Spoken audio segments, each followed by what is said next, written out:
وهنا خلاص انا وصلت عند صاحبتي، وفي هنا قطه. بصوا قطه، تعالوا نخبط بقى عشان عامله لها مفاجاه وما اعرفش اي.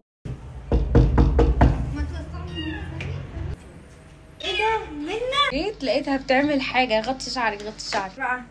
بعمل لك ممبار بتحبيه، وعامله لك محشي وعامله لك ورق عنب، الله، وعامله لك بتنجان لازم يجي من بدري، وعامله لك بط. قولي لنا الطريقه بقى ايه. وعامله لك محشي كرنب. الله اهو، ايه رايك؟ الله، ورق عنب وده ممبار صح؟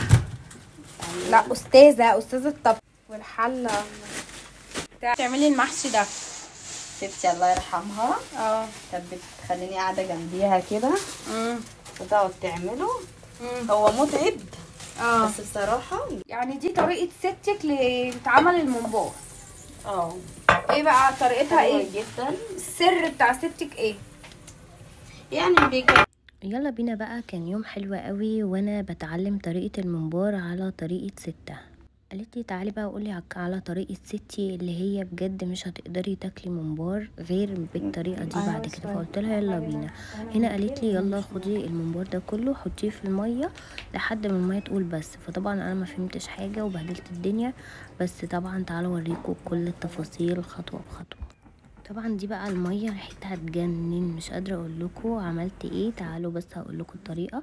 جبت الكميه كده كلها وقعدت احط واحده واحده واحده. قالت لي حطيه كله لحد ما الميه تقولك بس. فطبعا ما فهمتش فقعدت احدف في الميه، وطبعا هي صوتت وعدلت البوتاجاز، بس قلت مش مشكله انا لازم اخلص الكميه كلها.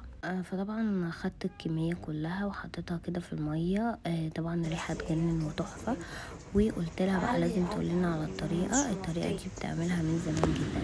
طبعا قالت لي علي على النار وبعد كده وطي على الميه. المهم ان انا عليت على النار، قالت لي عشان يغلي.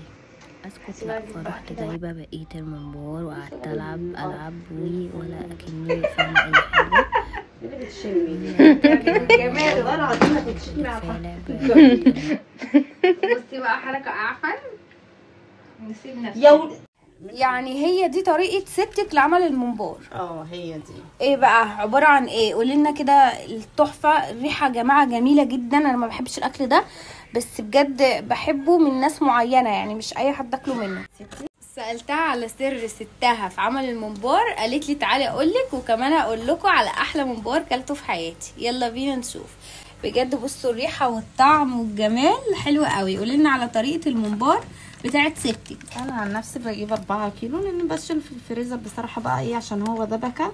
لما بعوز اطلع بطلع قبليها وبيبقى زي الطازه بالظبط. طعمه وريحته حلوه قوي. هتجيب 4 كيلو ممبار زي ما هي قالت، وعليهم قد ايه شبت وبقدونس؟ هتجيبي 10 حزم شبت و10 بقدونس و2 كزبره و2 كزبره لان انا بحب الخضره فعلا فيه كتير. ما شاء الله. بصوا وهتجيبي قوطه، هتجيبي برضه 4 كيلو قوطه تقشريها وتقطعيها على ايدك كده.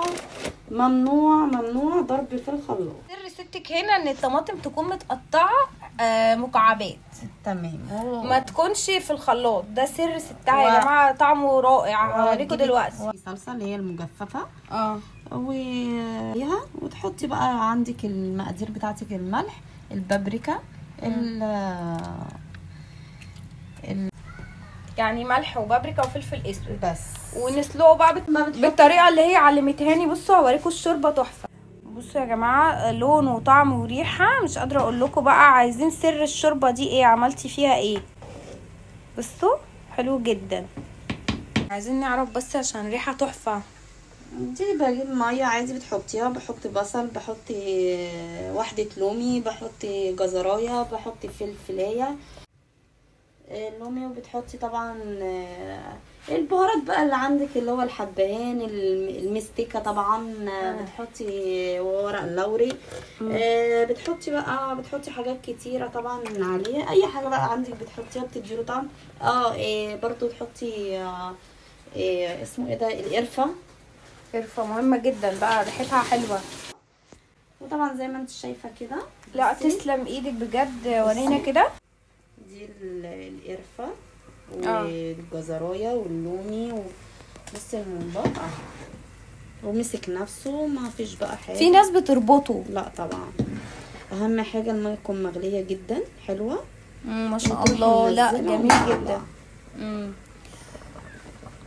انا نفسي اوصف لكم الريحه والطعم والجمال اللي انا شايفاه بجد. الطريقه حلوه قوي وعلى وعي. طب انت هنا بتعملي ايه كده في الاخر؟ دي عندي شويه طماطم فاضوا كده، فطبعا حرام يعني اسيبهم، وفي عندي شويه ممبار. يعني ده لو الرز خلص منك وانت بتعملي الممبار. تمام. عندك شويه خضره كده بتحطيها بس بقى وتروحي مقطعاهم عليها. يعني ده عشان اللي اتبقى بس منك، عشان شويه اللي اتبقوا منك.